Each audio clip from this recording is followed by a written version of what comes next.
Hi, I'm Peter Adamson, and you're listening to the History of Philosophy podcast, brought to you with the support of King's College London and the Leverhulme Trust, online at www.historyofphilosophy.net. Today's episode will be an interview about Plato's erotic dialogues, and I have with me the ideal guest, my colleague Frisbee Sheffield, who has published one book and edited another about Plato's Symposium. Hi, Frisbee. Hi, Peter. Thanks for coming on the show. This show is supposed to be about Plato's erotic dialogues, so can you remind us which works we're actually talking about when we talk about the erotic dialogues of Plato? Yes, it's a good question, which dialogues of Plato's are erotic, an answer to which to some extent depends on what one means by erotic. Typically what is meant is that these are dialogues that are about eros, roughly passionate desire. It had a strong sexual sense, the term eros, though it was broader in scope and could be used of desire, say, for food or war. So it was really used to sort of designate any intense desire. And a more specific notion that's often implied by the term erotic dialogues are those dialogues concerned with erotic relationships between an older man and a younger boy. These sort of pederastic relationships were not uncommon amongst certain social circles, amongst Athenian elites. And typically an older man would seek sexual favours in exchange for some sort of social and political training. And that sort of educational aspect goes some way towards explaining Plato's interest in these kinds of erotic relationships. Were these relationships frowned upon by other people? Is it something that everyone acknowledged as a kind of acceptable relationship between an older man and a younger boy? I think that, we don't have a broad spectrum of social evidence for this. In some of Aristophanes' plays, he associates these kinds of relationships, which often took place at Greek symposia, such as the one Plato writes about here, with people that had sort of Spartan sympathies in particular, and certainly talks about them as if they operated in these specific elite social circles. So that doesn't give us a sense that they were necessarily widespread across the culture as a whole. But it's not something that was generally perceived to be shameful, for example? No. It was a well-entrenched social phenomenon, at least in Athens. Yes, but it was heavily regulated. It wasn't... there were certain rules of engagement that one had to subscribe to for these relationships to be seen as socially acceptable. Right, but as you're saying, eros can mean passionate or very intense love for a wide range of things, so not only young boys, but other kinds of people and even things. Yes. Now, there's something kind of strange about that, I think, because if you're saying that the paradigm instance of eros in Plato's dialogues is a sexual relationship between an older man and a boy, then why do we have this expression platonic love or platonic friendship in English? Because that basically means love or friendship without any romance or without sex. Yeah. Right? So is there any basis for that in Plato's own dialogues, or is that just a kind of misconception? Yes. Well, firstly, I wouldn't want to say that these sexual relationships were a paradigm case for Plato, if by that we mean the sort of ideal case. What I meant was that these erotic pederastic relationships were an important context in Plato's day for the moral education of the young, you might say. And so Plato was naturally quite interested in them.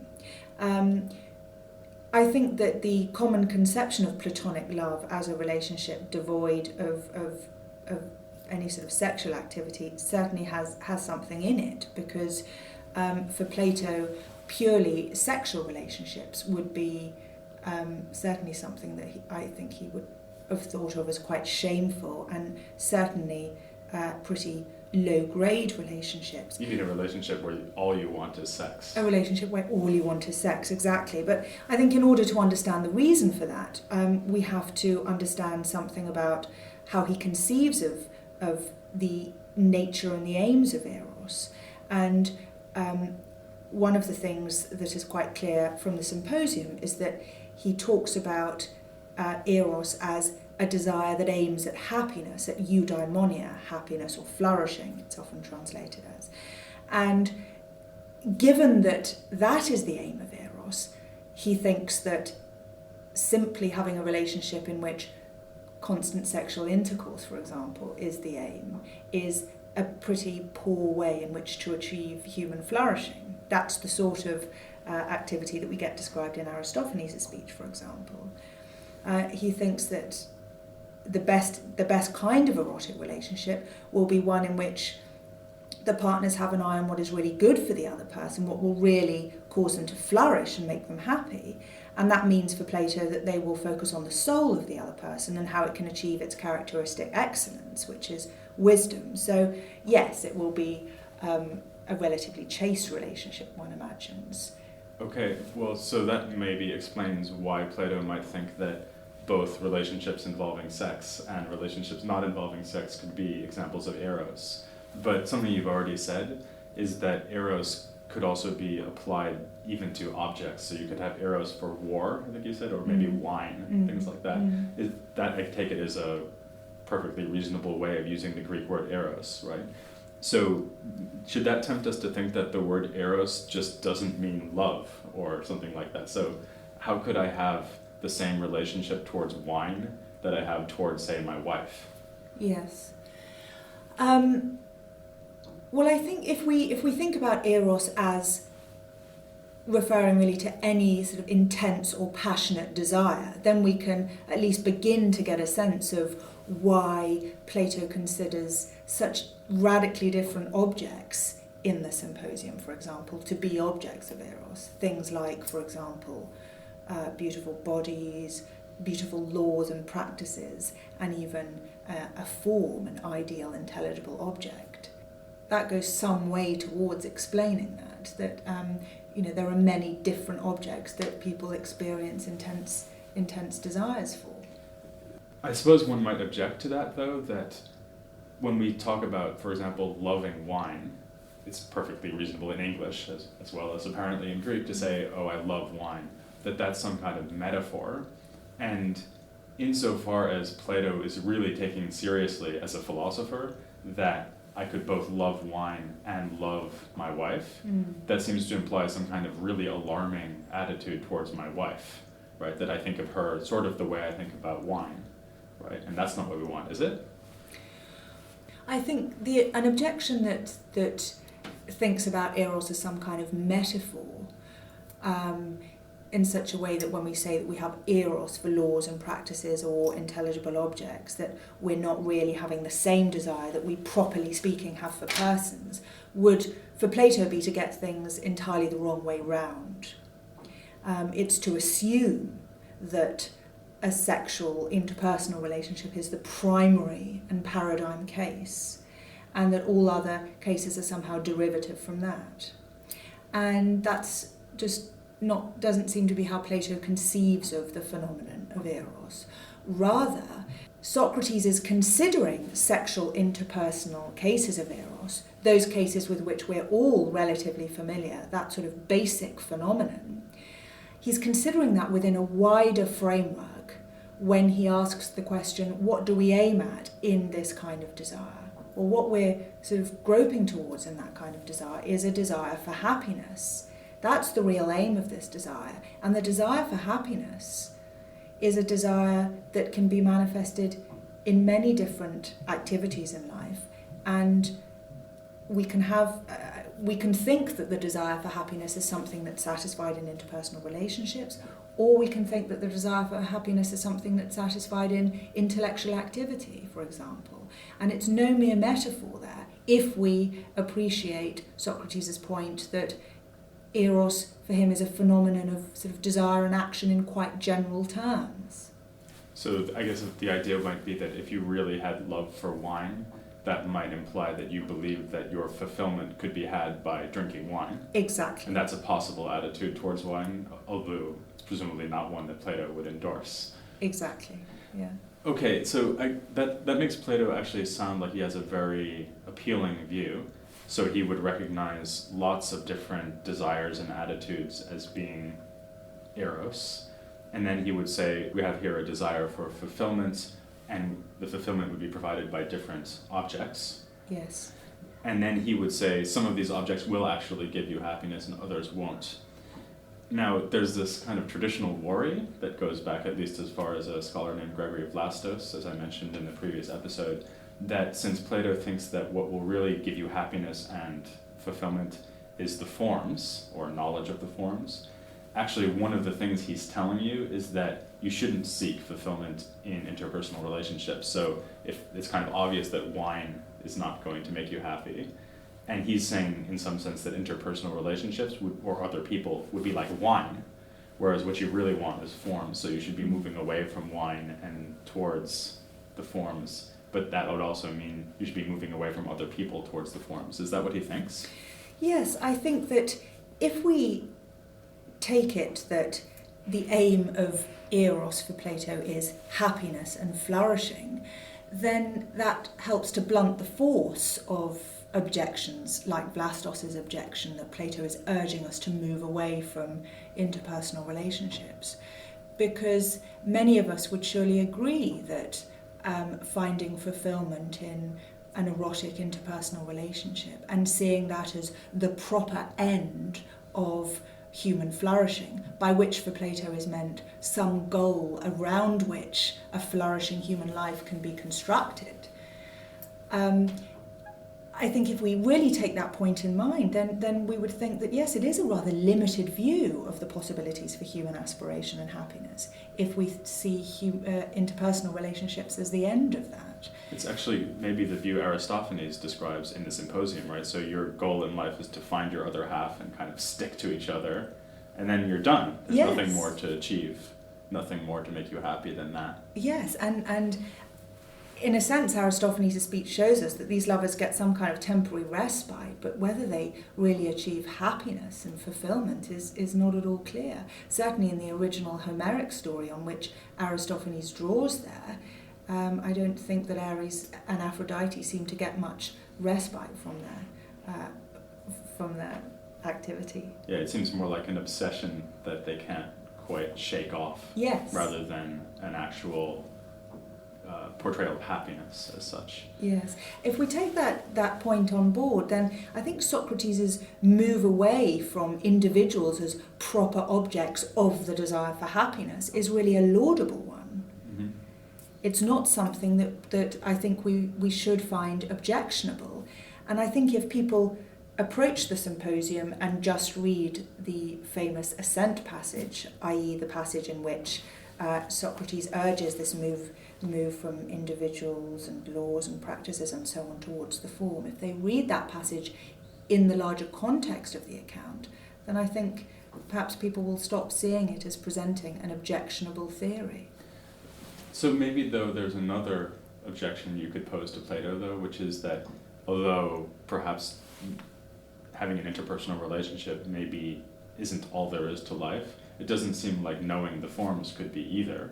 So that seems to be this kind of radically intellectualist, almost nutty version of what it would be to be happy. So what it would be to be happy is, say, to know what beauty is. Yes. Is there anything we can say to make that more plausible? Or is Plato just sort of nutty in this respect? I think probably there is some element of nuttiness in the theory, but if we were trying to render it more plausible, I think one way we can start thinking about it is to think that Socrates is looking for some kind of object that can satisfy our desire for happiness. So how can we think about how he's construing happiness in that assent passage, the passage where he's leading us towards the form? Well, one way to think about it is to consider him as examining the desire for wisdom as a desire that's proper to happiness. And I think rather than thinking in terms of how can an object make us happy, this intelligible object, the form of beauty, we should think in terms of, well, how can the activity of contemplating the form, how can the generation of wisdom, which is the goal achieved at the end of the ascent, how can that contribute to or constitute happiness for Socrates? I think that's a helpful question to ask about the ascent passage. And I suppose it doesn't imply that you would be, as it were, sitting on a mountaintop just contemplating a form, because if you grasp the form of justice or beauty, it might actually inform, no pun intended, the other things that you're doing in life. Right? Absolutely, and I don't think there's anything to suggest at the top of the ascent that one will just be in a cave and that other objects are excluded from one's interest. If you're right that the ascent passage in the Symposium is really about how to be happy rather than about, strictly speaking, the nature of an interpersonal relationship, does that mean that Plato just doesn't have a view on that? I mean, is this something that he talks about in the erotic dialogues or anywhere else, say what the nature of friendship is or the nature of interpersonal love, the way Aristotle does, for example? Mm. I think that firstly, there is material in the Symposium about interpersonal relationships. When Socrates and Diotima are sort of summing up the ascent passage, it said that this is the way to go about the correct love of boys. And I take it that what's meant there is that when one engages in sort of pederastic relationships of the sort that Plato is interested in the Symposium, these sort of educational relationships, one needs to have some sense of the sort of proper grounds and nature of human happiness. So part of what the ascent passage is doing is articulating what Socrates takes to be the proper nature and goals of a pederastic relationship. So pederastic interpersonal relationships provide the context for the discussion of the ascent. All I was trying to suggest is that they're not its focus. So in that respect, I don't think Plato has lost sight of interpersonal relationship. However, that's not to say that he's provided an account of them, of course, and although there's a lot of suggestive material in the Symposium that indicates that Socrates did have interpersonal relationships with people like Alcibiades, for example, there isn't much theoretical reflection on the nature of those relationships. For that, I think we would be better off turning to the Phaedrus, which is Plato's other so-called erotic dialogue, i.e. a dialogue that's concerned with these sorts of pederastic relationships and talks about eros. And in that dialogue, he talks about philia relationships, and philia relationships were slightly different from erotic relationships, i.e. relationships in which eros played a stronger role. And philia is usually translated as friendship, right? Exactly, yes. And these friendship relationships could, of course, arise out of pederastic erotic relationships, and that's exactly the context for the discussion in the Phaedrus, that Plato does, I think, articulate a variety of philia relationships, i.e. these friendship relationships, within the context of a discussion of these erotic pederastic relationships. And I think it's within that discussion that he gives us some sense of how an eros for wisdom, of the sort that he described in great detail in the Symposium, is compatible with a love for other persons, that is a friendship, a philia relationship. I guess that from everything you've said, it sounds like the erotic dialogues connect to a lot of very big themes in Plato. For example, what you were just saying about friendship seems to connect to his views on virtue, because it's about something like how to treat others and how to have relationships. But on the other hand, something like the ascent passage looks like it has to do with the theory of forms. So would you say that the erotic dialogues kind of stand on their own, say the Phaedrus and the Symposium, maybe the Lysis, as a detachable part of Plato's corpus, or did they tell us a lot of things we needed to know in order to understand something like the Republic properly? Yes, I think they're hugely informative for understanding Plato's ethics, and probably in sort of two main ways. So firstly, Plato's account of eros in the Symposium can be seen as part of a more general trend in the Platonic dialogues, where Plato is interested in not just how people behave in certain ways, what they do, but what sort of character they develop. and desires for Plato, and having desires for the right sorts of things in particular, being properly orientated towards things of genuine value, is for Plato part of developing the right kind of character, becoming the right kind of virtuous agent. So I think his account of Eros is an important part of Plato's conception of virtue ethics as we conceive of it. And secondly, I think the account in the Phaedrus, the more interpersonal aspect of Plato's discussion of eros and philia, love in these two different senses, we might say, helps us to understand the way in which other people play a role in Platonic ethics, because it's often said, for example, about dialogues like the Republic, that his approach to virtue and the good life is very agent-centred, that the focus is very much on the state of the agent's soul. You, for example, have raised that question with reference to the Symposium, that at the top of the ascent, really the focus is on the agent himself understanding wisdom and achieving happiness. So what happens then to interpersonal relationships? And I think if we understand the rich account that's developed in the Phaedrus, then we can see that Plato does in fact have a much less otherworldly conception of happiness than might be indicated if we just read, for example, the digression in the Theaetetus, or the focus on the forms in the Symposium, and even in the Republic, that Plato does think that interpersonal relationships have a role to play in the good life. So it would have been a gap if I left out the erotic dialogues. Yes, I think it would have been a big gap. Okay, well, in that case, I'm glad I included it with both of these episodes. But before we stop, I want to just ask you one other thing about the Symposium, because there's this thing in it, right at the end, that's always puzzled me. It says that Socrates and the other people present stay up all night drinking, and one of the things that they're discussing is that Socrates is claiming that the same people who are able to write good tragedy should also be able to write good comedy. Is that right? Yes. What is that all about? I mean, why would you end a dialogue about Eros with that point? Yes, I think that puzzle is so tantalising and takes us to the heart of Socrates' account of the nature of Eros. So the puzzle there is he seems to be arguing to Aristophanes the comic poet and Agathon the tragic poet that the same qualities are required to write both tragedy and comedy.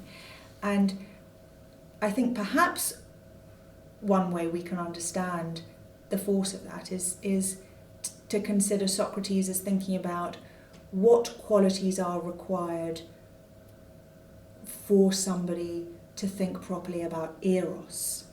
And I think people have long noticed that the Symposium is a dialogue with many tragic elements and with many comic elements in it. Plato here exemplifies the very principle that Socrates is arguing for at the end. Okay, so to return to the theme of Eros, why is this pertinent to a discussion of Eros? Well, when Socrates is describing the nature of Eros, he says that Eros is derived from Poros and Penia. These are his sort of mythical parents, and he has aspects of his personality that are derived from both. So from his mother, he's very needy and lacks resources, and from his father, he's this much more elevated character. His father dines with the gods, and he's very resourceful. And I think we can see Eros as exemplifying in that respect the two qualities that are central to tragedy and comedy. Central to comedy is some notion of the foul, what's lowly about mortal life, and central to tragedy is thinking about what's spudaion, and what's sort of lofty and elevated about human life. And it's really Eros, human aspiration, human awareness of deficiency and our ability to transcend that deficiency. That's something that's captured by Plato's account of Eros here, and that's something for which Plato needs to combine elements from both comedy to capture the lowly aspect of our nature and tragedy. Brilliant. Thank you. That's really helpful, especially because, as it happens, that creates a nice transition to the next episode, because next time I'm going to be talking about Plato's views on myth and also poetry. So that will be the topic for next week's episode, but for now I'll thank Frisbee Sheffield very much for appearing on the podcast. Thank you. And please join me next time for Plato's views on myth and poetry on the history of philosophy without any gaps.